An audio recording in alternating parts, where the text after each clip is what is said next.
Muito bem, seguimos aqui com a terceira etapa da explicação das noções sobre a firma competitiva.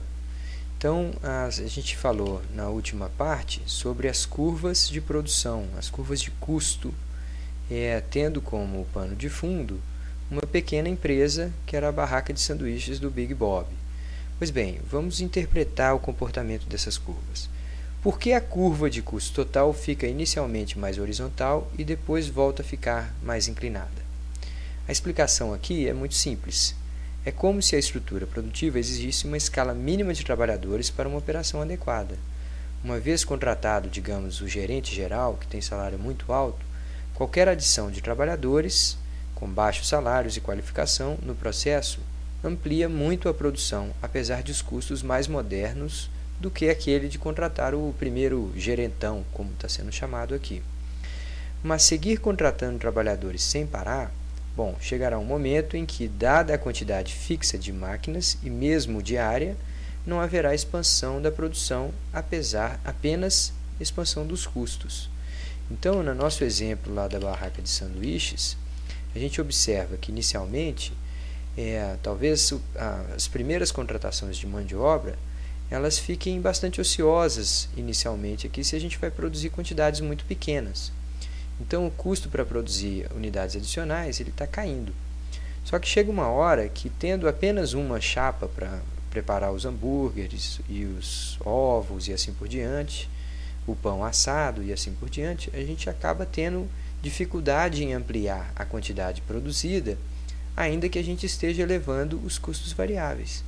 A gente contrata mais pessoas, mas como a estrutura, o capital, os equipamentos são fixos, representados aqui pelo custo fixo, a gente está tentando extrapolar o uso de recursos fixos. Então, por isso, a gente observa esse comportamento em S inclinado da curva de custo total. E quanto ao formato em letra U, da curva de custo marginal? Assim como os formatos da CV e da CT, o formato da curva de custo marginal decorre da Lei dos Rendimentos Físicos Marginais Decrescentes. Esse nome é muito grande, mas a ideia por trás dele é relativamente simples. A Lei dos Rendimentos Marginais Decrescentes diz que, dada uma estrutura de capital fixa, ou seja, uma certa estrutura de equipamentos fixa, contratar mais e mais mão de obra traz... aqui está um errinho de português, era para estar com Z e sem acento. Traz benefícios cada vez menores, cada vez mais modestos. Também outro erro de português aqui na ficha. Então, a ideia é de que você está tentando extrapolar o uso de uma certa estrutura de capital, contratando mais e mais pessoas. Isso serve como uma boa ideia no início, mas a partir de um certo nível, ele começa a trazer apenas custos adicionais e não benefícios para a empresa. Uma terceira maneira de visualizar essas ideias do rendimento marginais decrescentes é através da expressão da produtividade marginal do trabalho, começando a cair, na medida que falta o equipamento adequado para mais e mais empregados trabalharem. Se uma empresa segue contratando mais e mais trabalhadores para operarem as mesmas máquinas. Então aqui a gente tem Y, o total de produção, a produção total é função da estrutura de capital, representado pela letra K, fixa aqui, e de N, o número de trabalhadores. Então, na medida que N vai aumentando, a produção também inicialmente se acelera rapidamente. Só que chega uma hora que adicionar mais trabalhadores não lhe traz grandes quantidades adicionais de Y, ou seja, de produção final. Tá? A mesma ideia pode ser discutida com base nos números daquela tabela. A empresa arcava com custos variáveis, fixos, e ainda sobrava ali um lucro de 10,40 por hora de operação. Então, esse daí foi a posição ótima da empresa. Vamos voltar lá na tabela, mostrar que no ponto ótimo da empresa, ela estava obtendo R$ 10,40 por hora na produção desses sanduíches. Pois bem, R$ 10,40 por hora, vamos supor que naqueles custos fixos não estivessem incluídos, como deveriam estar, a remuneração do investidor, que bancou a abertura da empresa. Nesse caso, vejamos, R$ 10,40 por hora equivalem a R$ 25.958 por ano, o que equivaleria a uma taxa de retorno de 35% sobre um investimento inicial de R$ 74.000. Ora, ou seja, se a taxa de juros média paga pelas pessoas físicas fosse em torno de 15% e ela tivesse que ser levada em consideração, a empresa seria considerada um negócio viável, lucrativo, se ela exigisse menos de R$ 75.000 de capital inicial. Então, para montar essa barraca de sanduíches e para mantê-la em condições de operar, se o empresário teve que aportar um total de R$ 75.000 e ele tem que pagar 35% desses R$ 75.000, ele precisaria gerar por ano R$ 25.958. E aí, nesse caso, ele teria obtido exatamente esse resultado ao obter R$ 10,40 por hora. Então, aqui são números apenas hipotéticos que a gente fez para lembrar que esse retorno aqui de R$ 10,40 por hora, ele vai satisfazer ou ele vai remunerar o detentor do capital na mesma taxa de juros que está sendo paga por outros investimentos no mercado.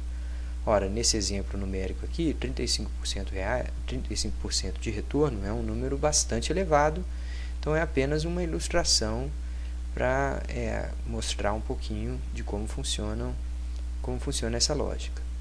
Pois bem, vamos ver alguns detalhes adicionais sobre os custos da firma competitiva. O formato da curva de custo marginal e da curva de custo médio podem ser deduzidas a partir da curva de custo total. Então, aqui eu desenhei inicialmente a curva de custo total, representando reais gastos na medida que as quantidades, o eixo horizontal aqui, as quantidades são maiores. Pois bem, em qualquer ponto, eu vou definir como custo marginal a derivada, ou seja, a tangente daquela curva, a inclinação daquela tangente daquela curva. Pois bem, então a tangente desse ângulo beta aqui representa a curva de custo marginal, representa o custo marginal naquele ponto. Então, para produzir X unidades de hambúrguer aqui, aquela quarta ou aquela quinta unidade vai ter um custo marginal, ou seja, um custo na margem de, digamos, R$ 2,00 ou R$ 1,50. Esse custo marginal ele cai inicialmente na medida que a inclinação dessa curva tangente vai caindo e depois ela passa a subir. Uma outra possibilidade é a gente calcular o custo médio das quantidades produzidas. Então, aqui, a formulazinha de custo médio está aqui, custo total sobre quantidades. Então, nesse caso, basta eu traçar aqui uma linha que vai da origem do gráfico até um determinado ponto qualquer, e aí eu tenho a altura como sendo custo total, essa distância como sendo a quantidade. Custo total dividido por quantidade, então a tangente desse ângulo aqui, desse triângulo reto, daria a medida de custo médio, que também vai ter um formato em U, como a gente pode colocar na curva aqui. A gente pode ter a curva de custo marginal em formato de U e a curva de custo médio em formato em U. A gente ainda pode lembrar que o formato da curva de custo médio é deduzida a partir de custo total dividido por quantidades. Mas a gente se lembra que a curva de custo variável tem o mesmíssimo formato da curva de custo total, subtraído de um valor constante, que é a curva de custo fixo. Portanto, também a curva de custo variável médio vai ser só um deslocamento vertical da curva de custo médio para a maioria desses pontos aqui, tá? Então, o formato em U das curvas de custo seguirá com os alunos de economia ao longo de todo o curso de economia.